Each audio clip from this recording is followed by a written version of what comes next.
everyone. Welcome to the podcast. I have here Kim, and she is here to tell us a story today. Amazing. Thank you so much, Tina, for having me on your show. So my story is definitely one of evolution. And it starts with the realization that I spent my entire life living someone else's life. And it took for the sudden and traumatic passing of my father 6 years ago for me to really realize that. So what I mean by that, living someone else's life, is I spent the better part of 3 decades of my life validation seeking, right? So constantly seeking other people's approval for love. And so by virtue of that, I couldn't ever make a decision for myself. I would spend my time staying quiet, shrinking, not speaking up when I wanted to, or not voicing my opinion. I was the one in high school who hated the political debates, in like social studies class or whatnot, because I didn't like voicing my opinion for fear of judgment of others, for fear of lack of approval from others, or what others would think of me. And after my father passed away, I realized that he was, as an only child, he was the person that I strive to make proud. And that's where that all stemmed from, right? So bring in perfectionism, bring in people pleasing, bring in that codependency. And that's what I realized about myself. But it took for me to hit rock bottom. I was in survival mode for about a couple of years after his passing, where I allowed anger to lead my life. And then once I had the wake-up call that I needed, and I started working on myself and working on my growth and working on actually grieving my father and healing, that I started learning that part about myself. So when I started seeing it for what it was, I realized that is joy and love and everything that we look for on the outside of us. It's not actually on the outside of us, it's inside of us.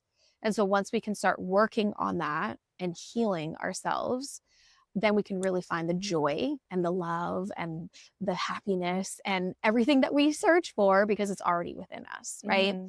So when I started making decisions for myself and setting boundaries and really living as authentic of a life as I could, one step at a time, I realized that's where the joy lives. It's in you, and it's when you live in alignment with your truth that it really comes out. Mm-hmm. You said the wake-up call, was that your father's passing, or was it something else? It was triggered by my father's passing. But ultimately that 2 years of survival that I was thrust into, when my father passed away, I was 6 months pregnant with my daughter, and I only have one. So my only child, it would have been his first grandchild. And it rocked my world to my core. And I'm an only child too. So not only was I becoming a new mom, but I was also thrown into like mothering my mother through mm-hmm. her grief, that I never allowed myself the opportunity to grieve. I thought I was grieving, but I really wasn't, because I wasn't actually feeling anything. I was just like putting on this armor of strength, which was my anger that was driving me forward. So externally to everyone, I looked like I had my shit together, but I really didn't. And so 2 years of that, and it nearly tore apart my marriage. So the wake-up call was truly the moment that my husband was like, I can't do this anymore. And I didn't know that that's where he was at. I didn't know that that's how he felt. So when he really confronted me and was like about to peace out, I was like, whoa, time out. That was when I was like, I radically need to take responsibility for my well-being and for my family's well-being as well. Yeah, because obviously as a new mom, you didn't really get time to grieve at all, right? No, not at all. He passed away. Like I said, I was 6 months pregnant. So, I mean, pretty much immediately after he passed, my parents were self-employed as well. And tradition, as tradition would have it, my father was the one who took care of everything ultimately, right? So my mom was a hard worker and she supported him in all his endeavors, but he was the one who manned the house. He took care of everything. So when he passed, she didn't know what to do as a widow now. And so those initial months leading up to the birth of my child was, estate planning, liquidating assets, figuring out his business stuff and then separating that from everything else. So it was a lot of, and I remember everybody telling me, take the time you need. And I'm like, what time? Yeah. That was my frame of reference. I'm like, what time? Like, we got to do this anyway. So why not just do it now? I knew I had a baby coming. So I was like, I don't got time for that, Yeah. And then after my daughter was born, it's like new mom, right? And then learning how to mother her and nurture her. Very short maternity leaves. I was working corporate at the time. And I was also going through a corporate transition at that time too. So there was like a lot of moving elements in my life that really just, I was just in, like I said, survival mode. It was just like, how do I live one day to the next? Mhm. And, grief is such a part of who we are. I mean, it's around us all the time. And I learned too that grief is so natural. Like, the change in seasons, we can grieve the change in seasons, or, Mhm. when summer changes to fall and we have the school season starting again, or, a change in anything and in any kind of dynamic, change can bring that about. And so when I started realizing that and seeing that we actually live in grief all the time, and when we can recognize it for what it is, we can feel it, process it, and move through it. And I see that now, like with my father, not only did I not allow myself the opportunity to do that, but I also see it as it's a lifelong thing, right? The grief never actually goes away. It comes in waves. And when it comes, you don't attach anything to it. You just allow it to kind of come through, right? So, but you have to allow that. So when you're in survival and you're just like one day to the next, just like I gotta like do this, stay strong, do this, stay strong, you're not actually taking the time. There was no self-awareness for me to decipher between any of my feelings. It was just like a Mhm. jumbled mess. Mhm. And I think part of that too, honestly, is I felt guilt for feeling joy and Mhm. happiness, because I felt like, how could I share in this laughter or in this moment with my family or with whatever when I just lost the most important person to me? I was Yeah. very much a daddy's girl. And that was also very connected to like my wanting to like make him proud, right? And the way my upbringing was, my parents did everything for me out of love, but it's that cultural conditioning of like, wanting to, it's fear of judgment of others. Mhm. Yeah. So I don't know if this question will make sense, but I guess knowing what you know now, and if your father had passed now, do you think that you would still go into survival mode? Like, I feel like survival mode would just be automatic, but then like, I don't know, how would it be handled differently, do you think, as the That's person you are today? Yeah, that's such an interesting question, Tina. I was actually reflecting on this just yesterday. So I was talking to someone else yesterday who lost both of their parents. And I was reflecting on that and I'm like, gosh, what would I do if I lost my mom now? Like how would I handle that? And obviously I'm not ready for that. I mean, who is ready for something like that, right? But I think that knowing what I know now about grief and knowing what I went through, I would be able to have the discernment to, again, going back to making decisions for yourself, right? To make those decisions for myself of like, what do I need in this moment? Not what do you need, right? What do I need in this moment? And taking that time for myself, which is so, so, so important. Related but unrelated, I'm going through a separation with my husband right now, right? And there's a lot of grief in that. And I find that I'm handling that grief so much more, I don't know if there's a right way to say this, but eloquently than Mhm. I did when I lost my father. Now, I know there's a difference, right? Because it's death versus something else, but grief is a grief. It presents itself no matter what. The Yeah. emotions are there, the feelings are there.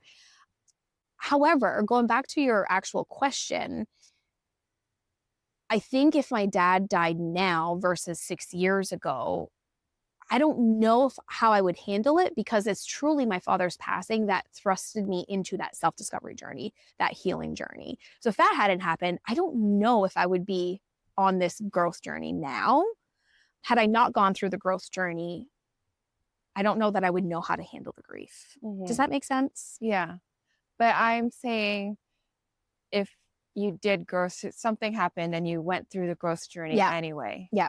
I guess it doesn't really make that much sense. No, Like, it are you well does. equipped to handle the death of a parent? I don't know.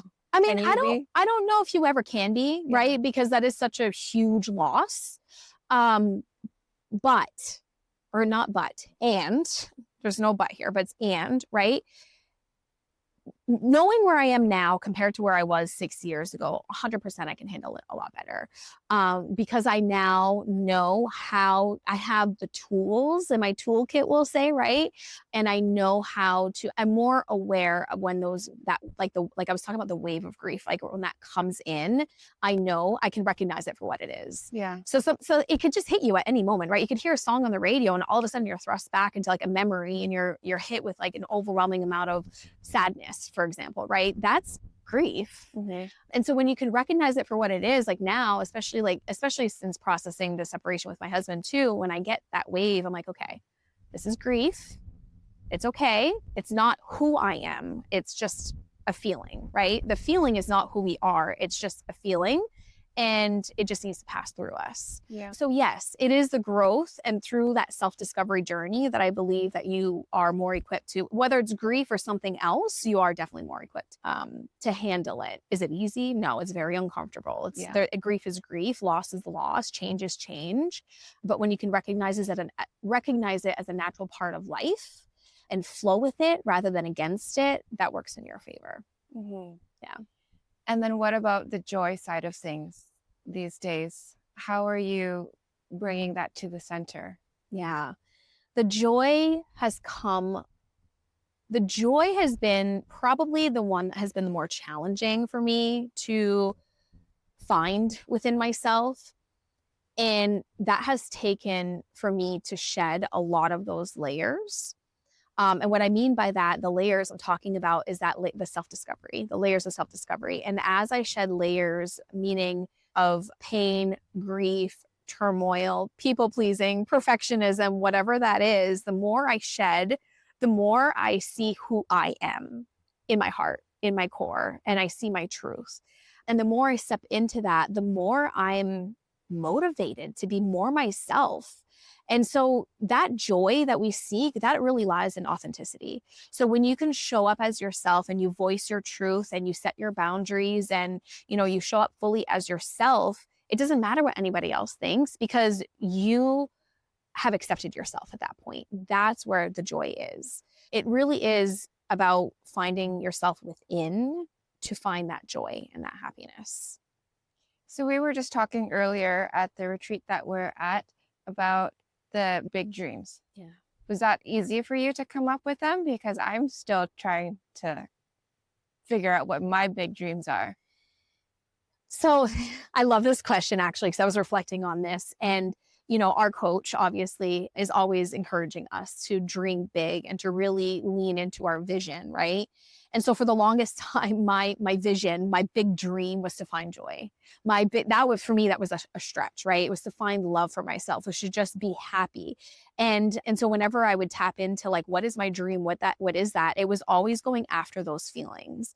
And the realization I had today, actually, when we were having that conversation was, wow, my dreams now look different because I have arrived, right? Like those initial dreams, I have arrived. I have that joy now. I mean, am I happy every single day, every moment? No, that's not realistic, but I know how to come back to myself and I know how to move through any of those like clunky feelings that we might not like, right? And so my dreams now, to answer your question, no, it's not easy, right? Because dreaming the impossible, it still feels impossible. But challenging myself to really radically think like, now that I have that joy and that love for myself and I'm vibrating at the frequency I want to vibrate at, and I'm like, oh, I'm loving life, right? I'm like, oh, now I feel like that impossible, like, is more in reach because joy used to feel impossible. So it's like when you work on yourself like that and you start like collecting evidence of things that you're capable of, the impossible seems more possible. But coming up with that list is still like, whew, yeah, what is that for me? Can you share any, maybe not the 10x ones if you don't have to, but what are some of your dreams? Yeah. So right now, especially with like the separation with my ex-husband, one of the big ones that feels out of reach to me right now because of just, financial situations and whatever, is being able to buy a home independently for my daughter and I. So that's definitely one of my dreams. I would love to travel. I want to travel the world. And that's not something I ever actually thought that I wanted because it seemed impossible. And now I'm like, no, you know what? I actually do want that. I want to travel. I want to explore and I want to do it with somebody, right? And I want to, it's just like share life with the adventures with. And professionally, I want to speak on stages, right? So initially that impossible goal, that impossible dream was, podcasting, for example, right? You start somewhere and you build the muscles to get there. But yeah, speaking on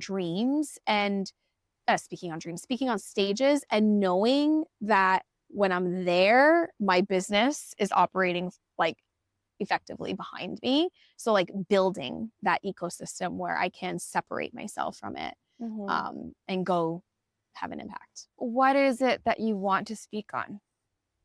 I don't know. I don't know. I think, you know, for the longest time, my story, and it's still very much a part of my story, but it was my father's passing, right? And the growth that I have seen in myself.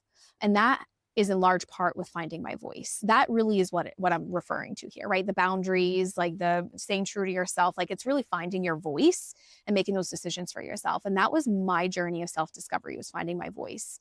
And that's still very much a part of my story, but my story continues, right? Like this separation that I'm going through right now is a part of that. And I think that once I get to those stages, I will have learned something else about myself that I can bring forward, right? So the speaking and the having an impact, it's about just being one step ahead of someone else and sharing that wisdom with them. That's really what it's about. I think it's funny that you're saying the journey has been about finding your voice, because I think that's what you are essentially helping other people do too in your work. Yeah, that's exactly what it is. Yeah. And I didn't know that when I started my business. But when I discovered that through line for myself, which is what I refer to as the golden thread, as you and I know, because we talk about this all the time, it anchored me. And I'm like, oh, but of course, this is exactly what I do now. I help others find their voice. I help them stand into their authenticity so that they can also create that impact that they want to create in, like, in their business or in their life and whatever that looks like. Yeah. Awesome. Where can people find you if they want to learn more about you? I guess you help people find your voice, but talk about what you actually do. Yeah, I'm a visibility and lead generation strategist. So what does that actually mean? I consider myself a human matchmaker. I help ambitious female entrepreneurs get onto aligned podcast speaking opportunities so that they can share their vision and their impact with the world. So these are women who are building businesses and who are looking to leave legacies behind, but they too have not quite found their voice yet because of whatever their lived experience has been, right? So, I mean, we all are I don't want to say victims, but I guess in a way, right, of like cultural conditioning. And we have limiting beliefs that every human has, right? We have these stories, we have these limiting beliefs about us that hold us back. And so it's being able to have that awareness of like, what is holding you back and how do you step into that to like discover your voice? And that is where my superpower lies, is really helping women discover that. Once they anchor into that, they have so much more confidence to be able to go out there and put their voice out into the world. And I specialize in the podcasting space because it's such a beautiful space to have these connected conversations, to share your story, and so that their ideal audience, their ideal clients that are listeners on the other side can also connect with them, right? So it's really, it is a marketing and publicity strategy for your business, but it's so much more than that because it's also a journey of confidence and really a journey of self-discovery. When you start sharing your voice, you learn a lot more about yourself. Yeah.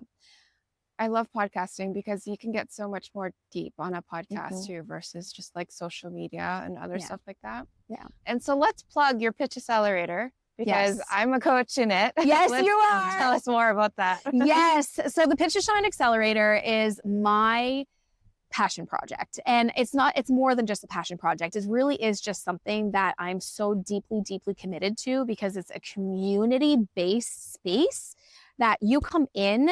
Yes, you're coming in to learn a strategy, but you're coming in to learn also the soul side. And what does that mean? That's like that finding your voice, right? So what we do inside the Pitch to Shine Accelerator is you're learning how to pitch yourself. So it's the skill of pitching that we use. And when you think of it, pitching is a part of our everyday life, right? So like on a professional level, pitching it could be a sales conversation. It could be pitching for collaboration, for visibility. On a personal level, it could be, pitching your partner to go on a date, or like to go, on an adventure, or go travel, or go on a vacation. Or like for me, I joke around and I'm like, I pitch my daughter regularly to eat her vegetables, right? So it's very much a skill. And it's also a skill that can have a little bit of resistance to it, right? So I put more of an authentic spin to it, where it's not necessarily about pitching necessarily, but it really is about putting your story forward and how to position yourself. Again, how do you use your voice to showcase who you are? So you're learning the skill of pitching, and then you're also learning how to break through any resistance barriers that are coming up, right? So resistance might look like, oh, I can't get on this podcast until I have my messaging just right, or I can't, you know, get on this podcast until I have all my offers in place or until my website's in place, right? So what is it that's coming up for you that you believe you need to have in place before you get there? Resistance shows up in a number of ways. So we bring in more of that holistic perspective. I teach the strategy behind the pitching, and then you, as you know, you come in and you're teaching as a powerhouse coach in the space, the storytelling aspect, because that is so important because we connect. Like just like you were saying, you connect with people from storytelling. Yep. And nowadays, it's not just about what you offer, the product or the service or whatever it is. It's about who you are. Because you and I could be offering the same exact thing. And the person in front of us is going to choose based on who they connect with more, who they vibe with more. That's where that storytelling is so effective. And then we have another powerhouse coach that comes in.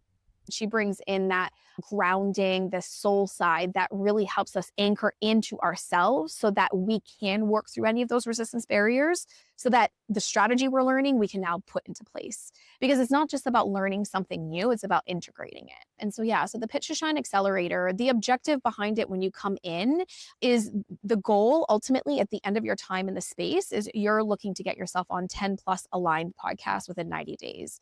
But by the time you walk out of there, you've discovered so much more about yourself, your business. So many breakthroughs and clarity moments happen in that space. I see it happen all the time. That's the impact. So for me, it's like, yes, I'm getting you to your goal of getting onto podcasts, but I'm also the impact is finding your voice and your truth, which is what I needed to find in myself. Mm-hmm. And also the clarity of like what you want, your vision, 100%. and a path on how to get there. Exactly. So where can people find more about you and about your Pitch to Shine Accelerator? Yeah, so everything is Pitch with Kim, right? Very, very easy. Instagram is where I'm most active. So it's at Pitch with Kim. My email, Kim at Pitch with Kim. My website, pitchwithkim.com. Very, very easy. You can find information on any of those platforms about the accelerator. And then I always say I'm an open book. So please come on in. I love connection. I love conversation. No strings attached. Come on in. Let me know that you're interested or curious. And let's just have a conversation about it. Yeah, sounds awesome. I highly recommend. Of course, yes.